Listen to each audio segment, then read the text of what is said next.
Hello ladies and gentlemen, welcome to my YouTube channel. Today we are going to revise Combined Science Paper 2 that was written in June 2019. I will upload it in 4 sections, that is Section A, Section B, Section C and Section D.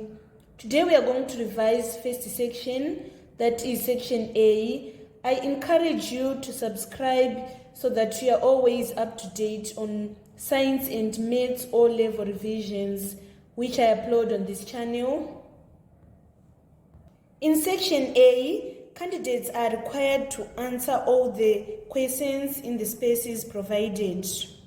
Number 1A is reading. State any 2 differences between the structure of an insect-pollinated flower and a wind-pollinated flower.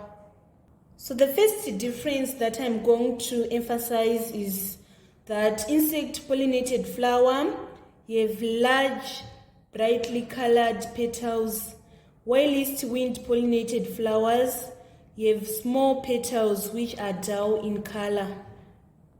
Another difference for insect-pollinated flower and wind-pollinated flowers is that the anther for insect-pollinated flower, they are firm and they are inside flowers, whilst for wind-pollinated, they are loose and outside the flowers. The other difference is insect-pollinated flower contains nectar, whilst wind-pollinated flower doesn't have the nectar. And also in insect-pollinated flower, we have less pollen quantity, whilst in wind-pollinated flower, we have huge quantities of pollen grains. Let us move on to B part 1.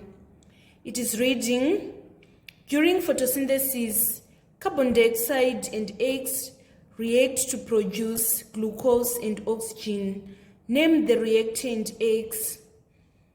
So in order for photosynthesis to occur, we need carbon dioxide and water. So the next reactant that we are going to write is water. Let me define what is photosynthesis. It is a process whereby the green plants uses carbon dioxide and water and traps sunlight energy in the presence of chlorophyll in order to produce glucose and oxygen.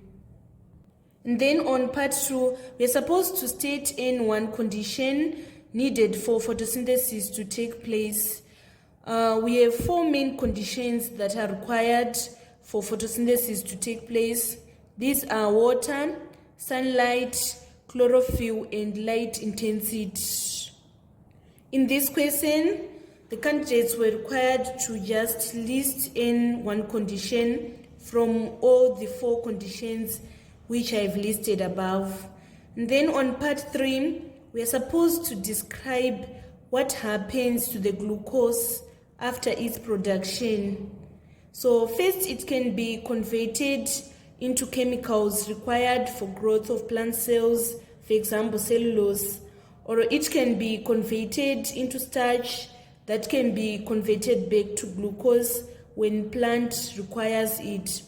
And also it is used in respiration to synthesize energy. So that was all about number 1. We now need to move on to number 2. Number 2A, state any 2 differences between sexual and asexual reproduction. So the first difference that we are going to emphasize is that in sexual reproduction, fertilization is going to occur, and then in asexual reproduction, there is no fertilization that is going to occur. Let me explain this difference again. We are saying in sexual reproduction, fertilization is going to occur.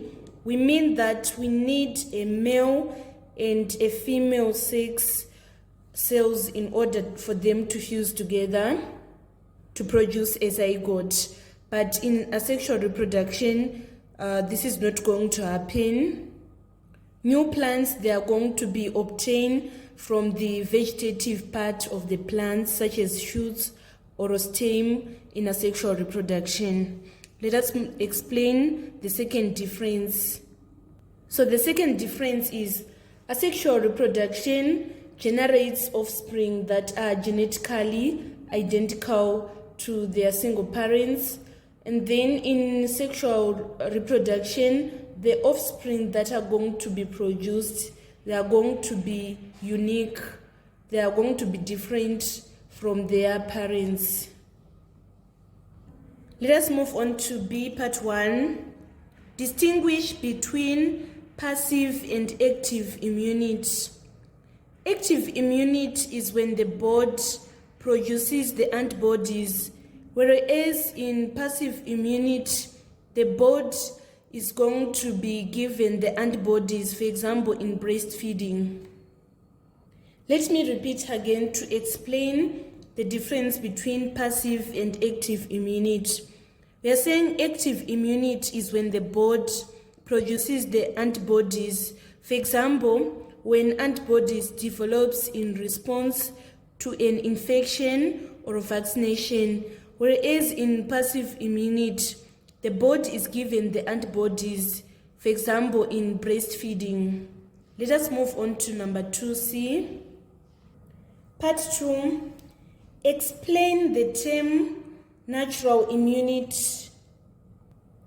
So natural immunity, it happens after you get infected by a germ and your immune system responds by making antibodies to it.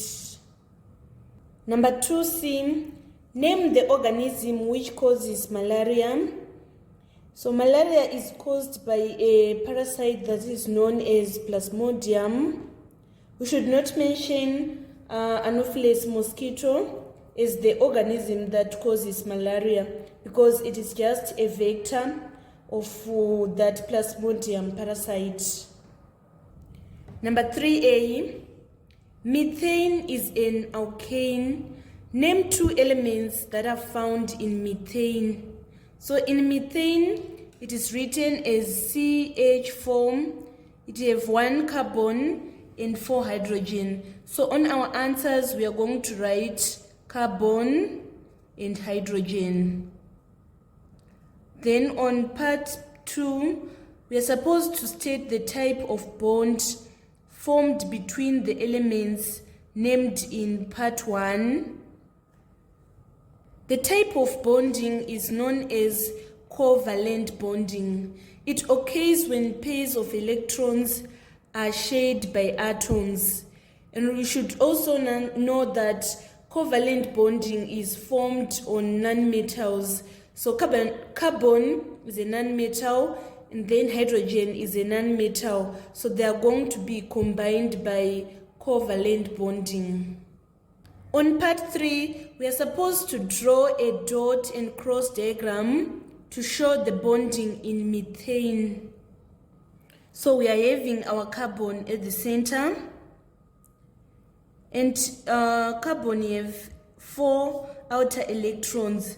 These are going to be presented by these X, so we are going to write 4X. And then the carbon is combined by hydrogen. We have these 4 hydrogen, which are also here. And then they are going to share electrons. Hydrogen is going to contribute an electron. We are going to put a dot to represent that electron, and this is going to bring another dot here, and another dot. By doing this, we have drawn a dot and cross diagram for methane. So you can see that all the elements have obtained stability, because hydrogen needs 2 electrons for it to be stable. You can see that it now we have 2 here, 2 here, and 2 here. And also carbon needs 4 electrons for it to be stable. So they've shared the electrons here. This is how we represent the dot and cross diagram for covalent bonding in methane. Let us move on to the next question. Explain why alkanes are more reactive than... Let me repeat again. Explain why alkenes are more reactive than alkanes. So alkenes are more reactive than alkanes due to the presence of double bond in the carbon skeletons, which consist of strong sigma bonds. Let me explain using a simple alkane and a simple alkene. So I'm going to explain using ethane and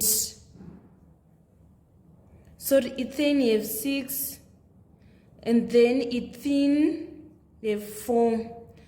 So this is how we are going to represent it on the structural formula.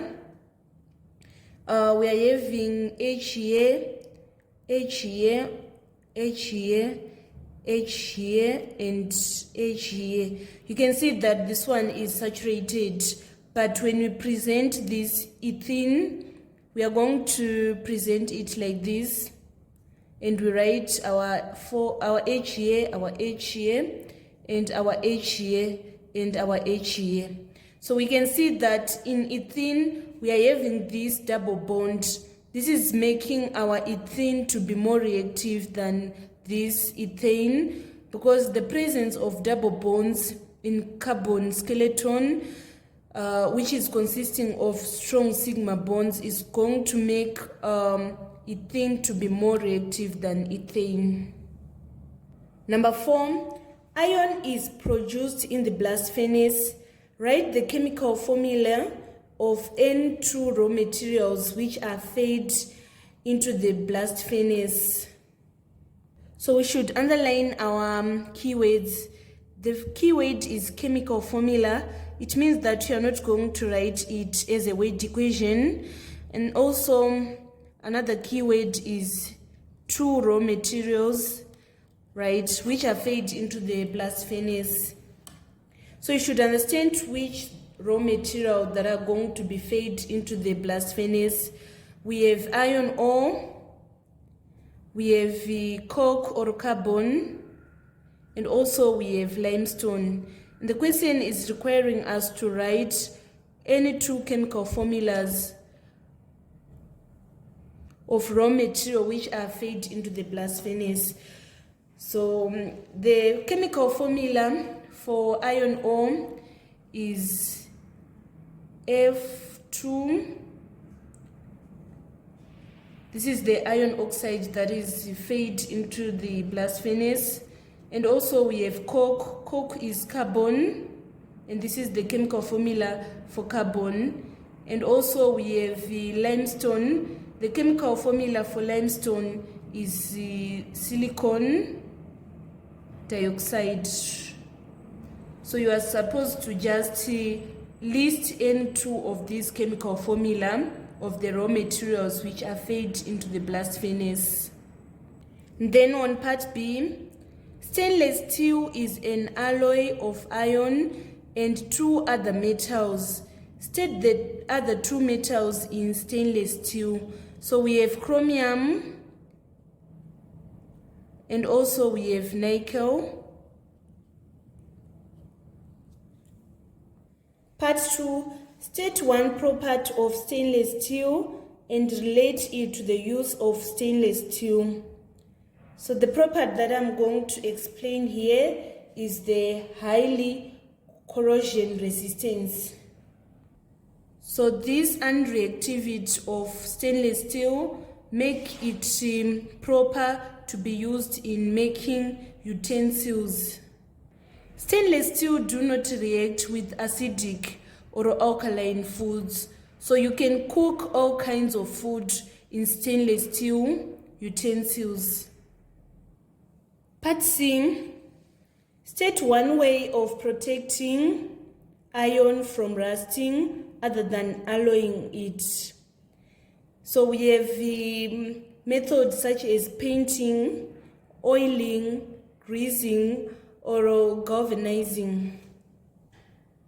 There are so many methods of protecting iron from rusting. I've listed some of the methods. In this question, candidates were required to state any one of these method of protecting iron. Let us move on to the next question. Number 5A, Fig 5.1 shows a current carrying conductor. Draw on Fig 5.1 the magnetic field lines around the conductor. So magnetic field lines around a straight current carrying conductor are concretic circles with center at the conductor. This is how we present magnetic field lines around the conductor. Let us move on to 5B. Number 5B, the current carrying conductor is then placed between two magnets and connected to a circuit as shown in Fig 5.2. State with a reason what happens when the switch is closed. So this is what happens. The two magnetic fields will interact with each other, resulting in mechanical force being exerted onto the current carrying conductor, which can make the conductor to move. Then on part 2, we need to describe what is going to happen when the battery terminals are reversed and switch is closed. So when switch is closed and battery terminal are reversed, magnetic field is reversed as well because the direction of current is likewise reversed. Give one application of the principle illustrated in Fig 5.2. This is applied in AC generators and electric motors. Let us move on to the next question. Number 6, a box measuring 0.3 meters wide, 0.5 meters long, and 0.6 meters high has a weight of 20 newtons. The box raised on a table. Define the terms weight and pressure. So weight is defined as a measure of the force exerted on the object by gravity. And then we need to define pressure. It is a force applied perpendicular to the surface of objects per unit area.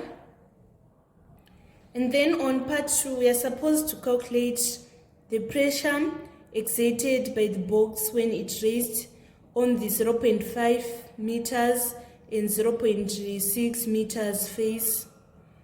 So the formula for pressure is equals to force over area, and the force is 20 newtons. So we say 20 over, and to calculate area, we are going to say 0.5 times 0.6. Let us punch on the calculator. So we are saying 20 divided by 0.5 times 0.6. We are going to obtain 66 and 2/3. So we are going to write 66 and 2/3 newtons per square meter, or we write 66 and 2/3 pascals. Let us move on to part 2. We need to explain how the pressure calculated in true compares with the pressure exerted when the same box raised on the 0.3 meters by 0.5 meters face. So in this part where the box is resting on 0.5 meters by 0.6 meters, the area is going to be larger than when it is exerted on 0.3 meter by 0.5 meter face. So when force is applied over a large area, force is spread out and the pressure is going to be low. When the same force is applied on a small area of the face, the force is going to be concentrated on a small area and the pressure is going to be much higher. So in this case, since this one is a small area than this one, it means that we are going to have higher pressure on this question than on this 0.5 meter by 0.6 meters face. So we can prove our answer here. In order to calculate the pressure on 0.3 meters by 0.5 meter face, we are going to say 20 divided by 0.3 times 0.5. Here we are obtaining 133.3 pascals. So we can see that the pressure is higher in this phase than when the pressure is exerted on 0.5 meters by 0.6 meters. Then on part B, we need to name the instrument that is used to measure fluid pressure. So it is measured by an instrument that is known as manometer. This marks the end of our tutorial today on section A that was written in June 2019. Thank you so much guys for following me on this channel. Please don't forget to subscribe, like and share my videos. I love you all. This is Eve signing out.